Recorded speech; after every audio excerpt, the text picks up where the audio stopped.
Welcome to Ruma village story. দেখো বন্ধুরা, সকাল থেকে দেখো আজকে এখানে বৃষ্টি আরম্ভ হয়ে গেছে, ভালোই জোরে কিন্তু বৃষ্টি হচ্ছে। দেখো তো আজকে নাকি নিম্নচাপ আছে, সারাদিন নাকি এইভাবেই বৃষ্টি হবে। তো কেমন অবস্থাটা হবে বলো। ছেলেরা স্কুল যাবে, পড়তে গেছে, বাড়ি আসবে এই জলে বৃষ্টিতে, মানে কি করে ভিজে ভিজে আসবে তার ঠিক নেই। তো আজকে তো স্কুল আছে, কিভাবে বৃষ্টি হচ্ছে দেখো। তো বন্ধুরা, যে যেখান থেকে দেখছো সবাইকে জানাই অনেক অনেক ভালোবাসা, শুভেচ্ছা। তো চলো তোমরা আমার এই ভিডিও দেখতে থাকো। তো আমি দেখো আর বৃষ্টিতে আর কি করবো, এই যে এখানে ডিম একটু সেদ্ধ বসিয়েছি, আর এই যে এখানে ভাত বসিয়ে দিয়েছি। তো আজকে ডিম বানাবো, আর এই যে এখানে একটু সবজি কেটে নিচ্ছি, সবজিটা কেটে নিচ্ছি। এই যে চা খেয়েছি, দেখো চায়ের বাসনগুলো পড়ে আছে, আর বৃষ্টি হচ্ছে কি করেই বা মানে ধুতে যাবো কলতলাতে, আর ভিজে যাবো। তো বৃষ্টি থামুক তারপর ধুবো। তো সবজিগুলো আজকে আমি এই যে করলা, এই যে করলাটা একটু সেদ্ধ করবো, আলু সেদ্ধ দিয়েছি। আর এই যে কুঁদরি রান্না করবো আজকে। চিংড়ি মাছ আছে এই যেখানে, এই কৌটার মধ্যে চিংড়ি মাছ আছে। দেখো না জল পড়ে কিভাবে, এই দেখো এগুলো মায়ের বাড়িতে গিয়েছিলাম, মা দিয়েছে এই চিংড়ি মাছগুলো।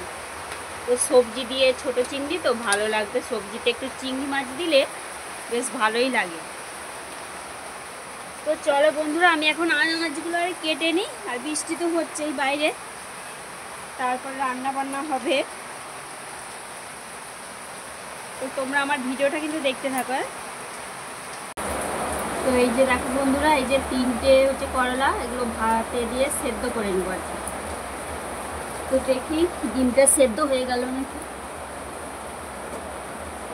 ডিমের গ্যাসটা বন্ধ করে দিলাম, কারণ ডিম একবারে বেশি সেদ্ধ হয়ে গেলে কিন্তু ভালো লাগে না, শক্ত লাগে। তো একটু হালকা বেশ নরম নরম সেদ্ধ হবে, ভালো লাগে। তো আমি এখন এই যে কুঁদরিগুলো কেটে নিই।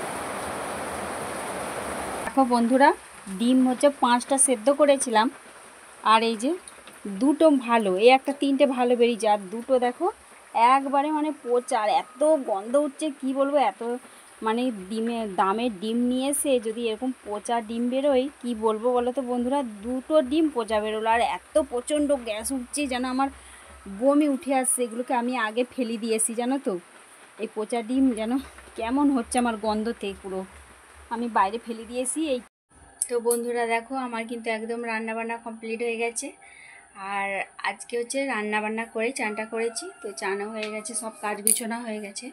তো চলো তোমাদেরকে দেখাই কি কি রান্না বানালাম।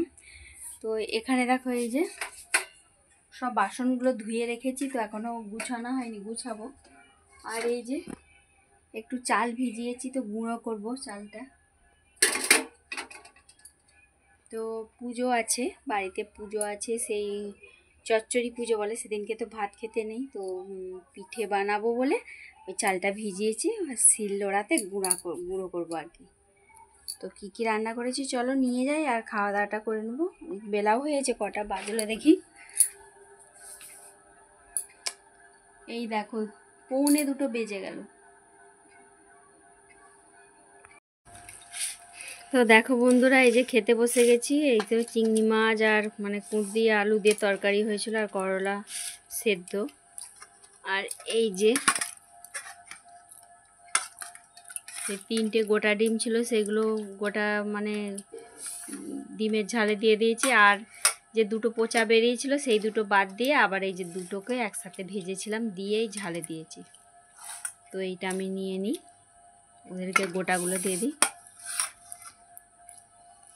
আবার আমাকে ডবল করে ডিম ভাজতে হলো। তো দেখো বন্ধুরা, সবাইকে তো ওইদিকে খেতে দিয়ে দিয়েছি, তারপরে এই যে আমি খেয়ে নিচ্ছি। তো খাওয়া দাওয়াটা করে নিই, আবার দেখা হবে। তো তারপর দেখো একটু খাওয়া দাওয়া করে শুয়ে পড়েছিলাম। তারপর যেই চালটা ভিজিয়েছি সেইটা হচ্ছে গুঁড়ো করে নিচ্ছি আর কি। তো বৃষ্টি তো বাইরে হচ্ছে, কোথায় বা যাব বৃষ্টিতে। তো তো বসে বসে কি করব, চাল গুঁড়া করছি। তো আজকে চালটা গুঁড়ো করে রাখলে যেদিনে পুজোটা হবে তো পিঠে করতে সুবিধা হবে। তো অন্য কাজও তো আছে, ওই করে চালটা গুঁড়ো করে নিচ্ছি। দিয়ে দেখো চাল গুঁড়ো করে আর চালটাকে ভালো করে মানে কি ওটা উজিয়ে রাখা যাকে বলে, উজিয়ে রাখছি, গরম করে রাখছি, আর খারাপ হবে না। তো চলো, কেমন লাগলো আমার ভিডিওটা। তো এভাবেই তোমরা আমার পাশে থাকবে, আর নতুন বন্ধুদেরকেও বলছি সাবস্ক্রাইব করে তোমরা আমার পরিবারে চলে এসো। চলো, দেখা হবে পরের ভিডিওয়।